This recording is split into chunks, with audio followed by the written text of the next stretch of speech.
Everything was fine. Until it wasn't. We laughed. We kissed. We planned a future. And then everything just cracked. Not all at once, but piece by piece. My name's Jason. I'm 34, work in construction management in a mid-sized town in Ohio. Nothing fancy. Blue-collar blood, always have been. I met Amber at a 4th of July barbecue 5 years ago. She had this wild, carefree laugh and legs that went on for days. But what really got me? Her eyes. They locked on you like she was listening with her soul. We moved fast. Too fast maybe. By the end of that summer, she was living in my apartment, decorating it with string lights and cheap IKEA furniture.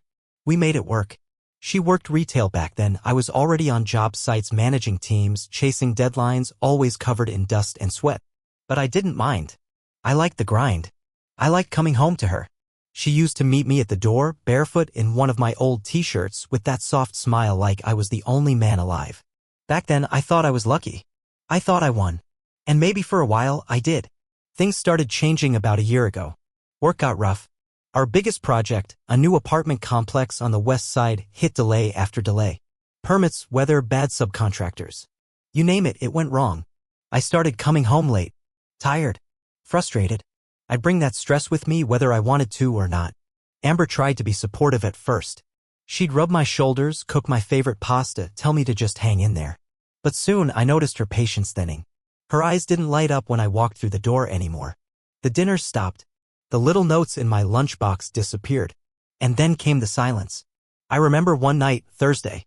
I came home to an empty apartment. No note. No text. Just silence. It was almost midnight. I tried to call her. No answer. Called again. Straight to voicemail. She walked in at 2:47 a.m. Drunk. Smelling like tequila and someone else's cologne. I stood in the kitchen, arms crossed. My heart racing like I'd just run a damn marathon. Where the hell have you been? She looked at me, eyes glassy, and just shrugged. Shrugged. Like I was a stranger asking for the time. I was out, she slurred. Don't be so dramatic. Dramatic? That night we didn't talk. She went straight to bed. I slept on the couch, staring at the ceiling, my thoughts like knives. The next morning, she made pancakes like nothing happened. Smiling. Humming some stupid pop song. And I started to feel it, that slow, gnawing dread. The feeling when you know something's wrong but you don't have the proof. Yet, I didn't want to believe it. But something inside me already knew. The woman I loved was slipping away. And someone else was pulling her closer. The lies didn't start loud. They whispered. Quiet little changes that seemed innocent on the surface. A longer shower. A second glass of wine. A laugh at a text she wouldn't show me. Things a man could easily overlook if he wanted to. At first, I made excuses for her. Told myself she was just stressed, too. That maybe I wasn't being fair. I wasn't present. I was coming home late, not talking much, falling asleep on the couch half the time. Maybe I was the one losing her. But then I started noticing things that didn't make sense. New clothes. High-end stuff. Brands I knew damn well we couldn't afford, especially not with me working overtime just to keep us afloat. I asked about them, she said they were gifts from friends or stuff she found on sale. Always so casual. Like she forgot I knew our bank account balance better than I knew my own social security number. And then came the phone. She never used to guard it.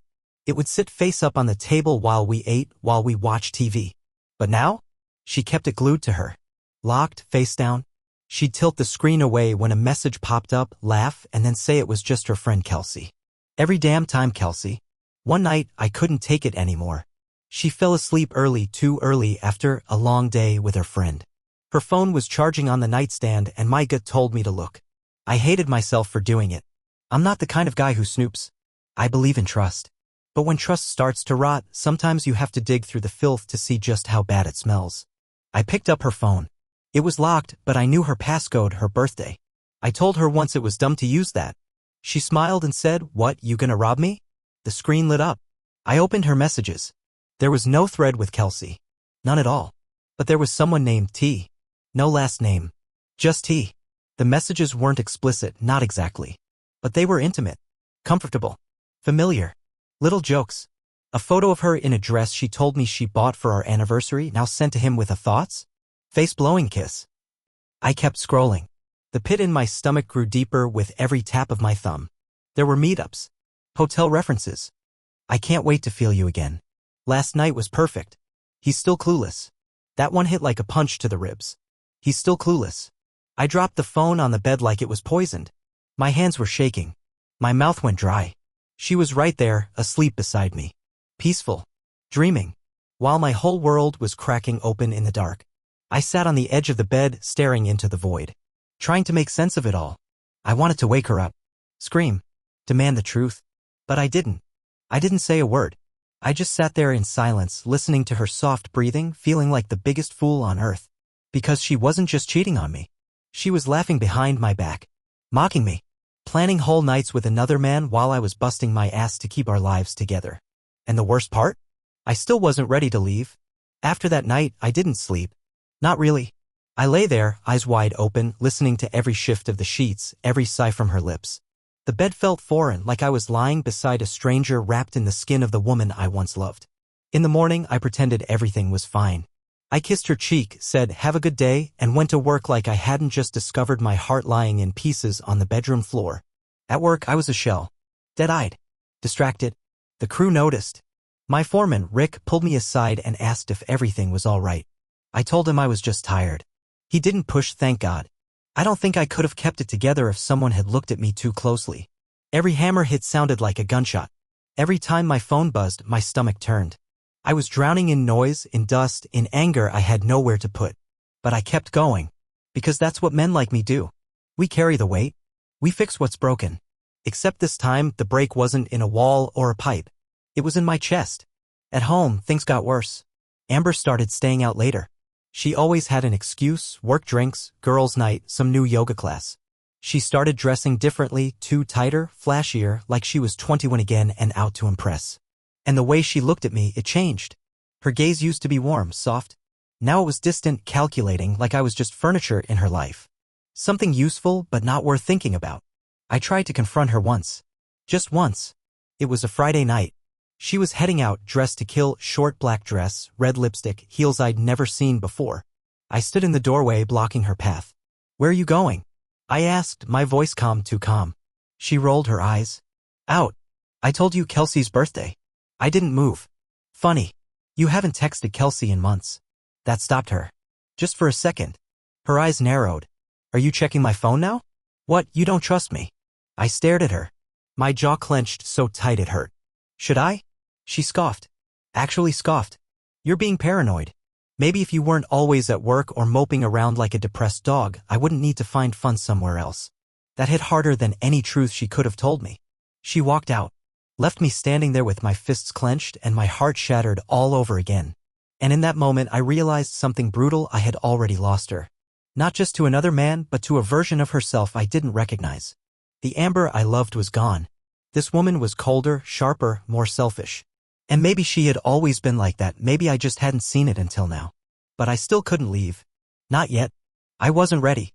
I needed to understand the whole truth. I needed to see it with my own eyes, hear it with my own ears. Because part of me still hoped, foolishly, desperately, that I was wrong. That somehow this nightmare was just a misunderstanding. That the woman I gave everything to hadn't actually thrown it all away for a thrill and a stranger's bed. So I started watching. Waiting. And what I discovered would rip away the last pieces of hope I had left.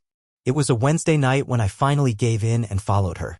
She said she was going to a late spin class, her new obsession, supposedly, but something about the way she said it didn't sit right. She didn't look me in the eye.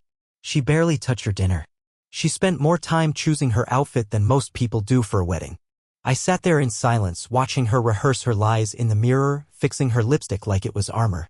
The moment she walked out the door, I grabbed my keys, threw on a hoodie, and followed from a safe distance. My heart was pounding so loud I could feel it in my ears. I wasn't sure what I was hoping to find. Maybe part of me still thought I'd see her walk into a gym, laugh with some girls, and I'd feel stupid and guilty for not trusting her. But deep down I knew. I knew I wasn't chasing paranoia, I was chasing confirmation. She didn't go to the gym. She drove across town to a motel. Not a seedy dump. But not the kind of place you go for a good night's sleep either. I parked far enough not to be seen and watched as she pulled into the lot. Her brake lights glowed for a moment. Then she stepped out. And then he appeared. Tall, clean-cut, wearing a blazer like he just got off work in an office downtown. He walked straight up to her and kissed her. Not a peck. Not a greeting. A kiss full of hunger and familiarity. Her hands slid up his chest like she'd done it 100 times. And maybe she had. They walked inside together. Like it was routine.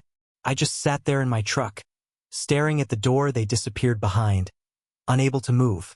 My entire body was numb. There it was, the truth I'd been avoiding. My fiancée, the woman I built a life with, sacrificed for, dreamed with, was cheating on me in the most blatant, cruel way possible. While I was working myself to death trying to salvage a project that could have put us on solid ground for years, she was sneaking off to motel rooms with a guy who probably never had to lift a bag of cement in his life.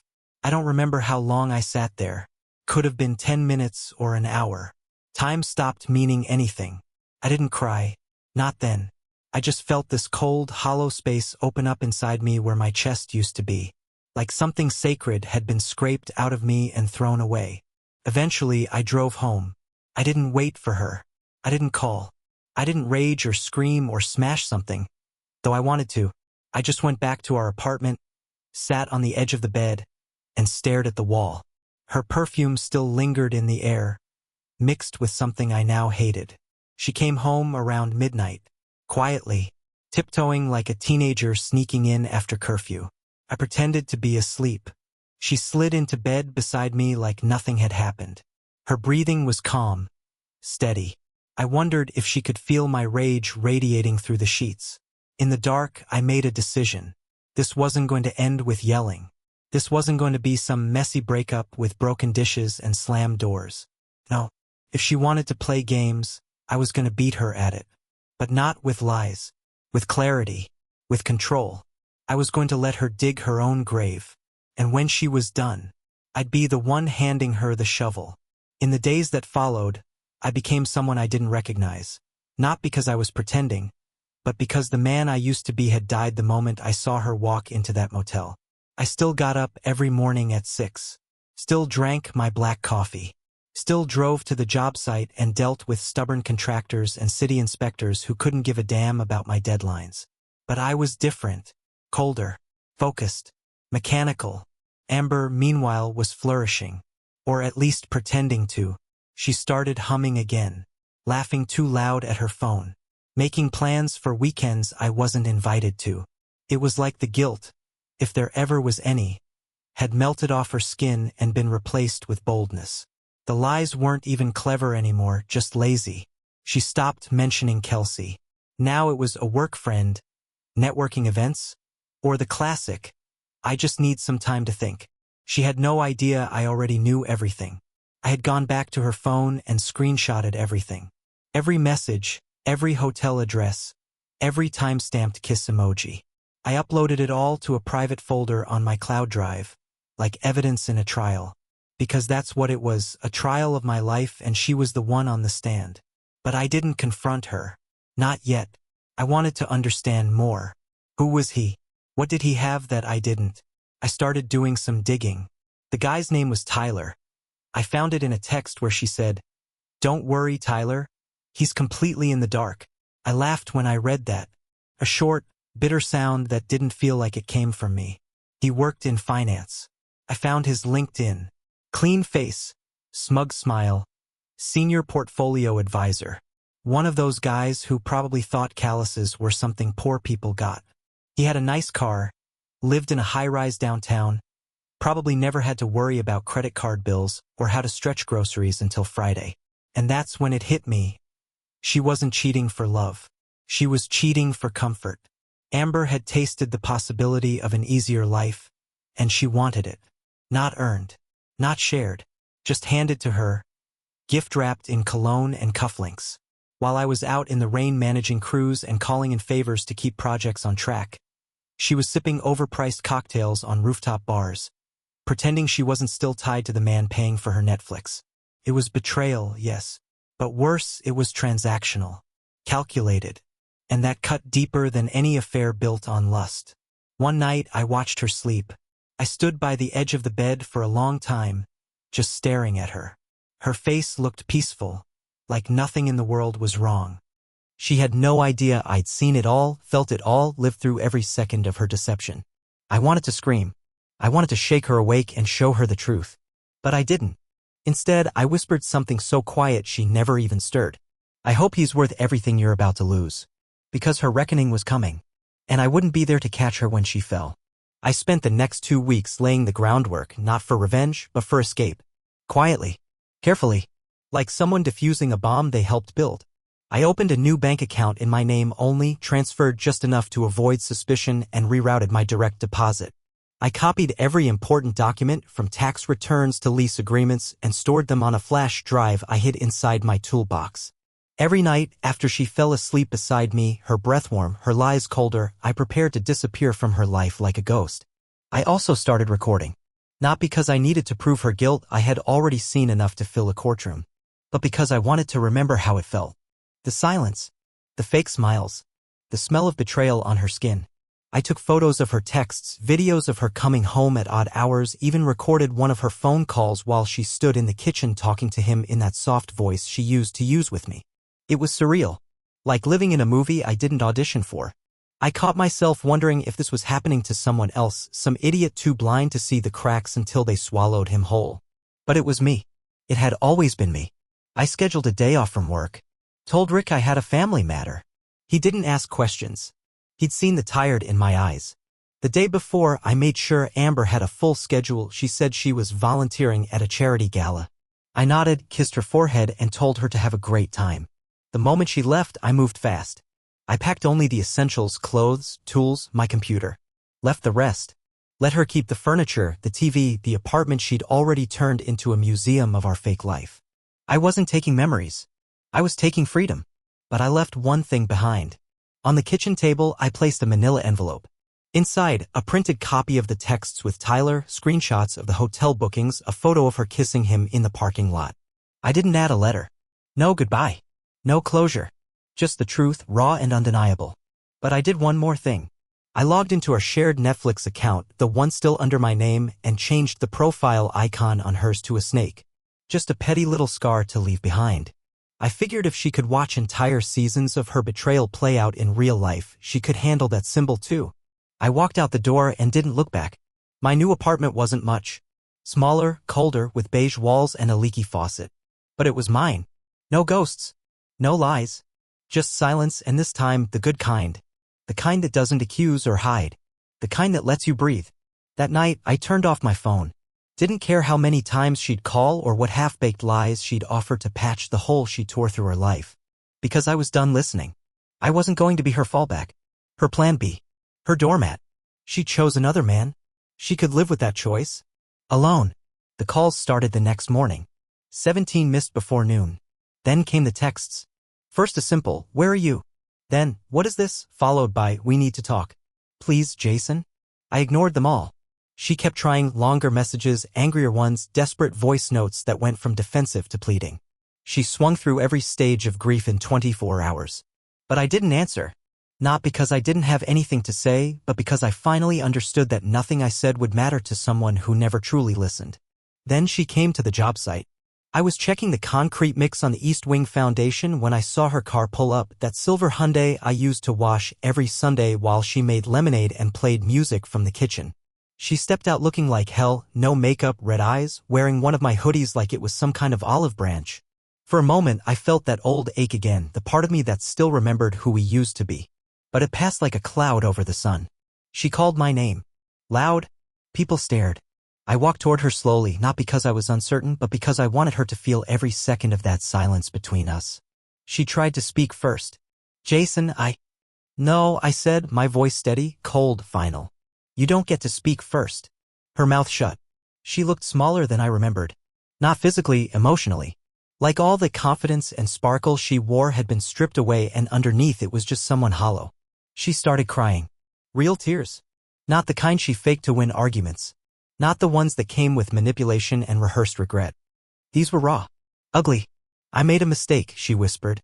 "I didn't mean to, "Yeah, you did," I cut her off. "You meant every message. Every kiss. Every time you laughed about me being clueless. You meant all of it.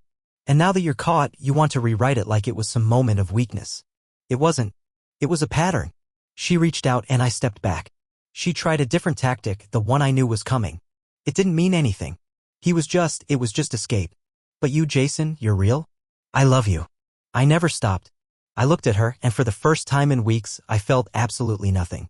You stopped the moment you chose someone else, I said. Love doesn't look like hotel keys and secret texts. It doesn't smell like another man's cologne. It doesn't lie. And I'm done pretending that it does. She broke down right there in front of my crew. I should have felt vindicated. Maybe even a little cruel satisfaction. But I didn't. All I felt was tired. Like I had been carrying something heavy for too long, and finally it had slipped off my shoulders. I turned and walked back to the site. Left her standing there in the gravel and dust of everything she destroyed. I didn't look back. That night, she left a handwritten letter at my door. I didn't read it. Just tossed it in the trash with the pizza box and the empty beer bottle. I knew what it said: apologies, justifications, maybe a few memories thrown in like emotional bait. But I wasn't biting. The chapter was over. The book was closed. And I was already writing something new. The first week without her was strange. Not painful, not even lonely, just quiet. I could hear the buzz of the fridge, the creak of the ceiling fan, the sound of my own thoughts without her voice constantly layering over them. I had expected heartbreak to come crashing in like a hurricane, loud, chaotic, devastating. But it came like fog. Slow. Still. A little disorienting, but manageable. I'd wake up alone, make coffee, sit in the tiny kitchen of my new apartment, and realize no fights. No lies. No pretending.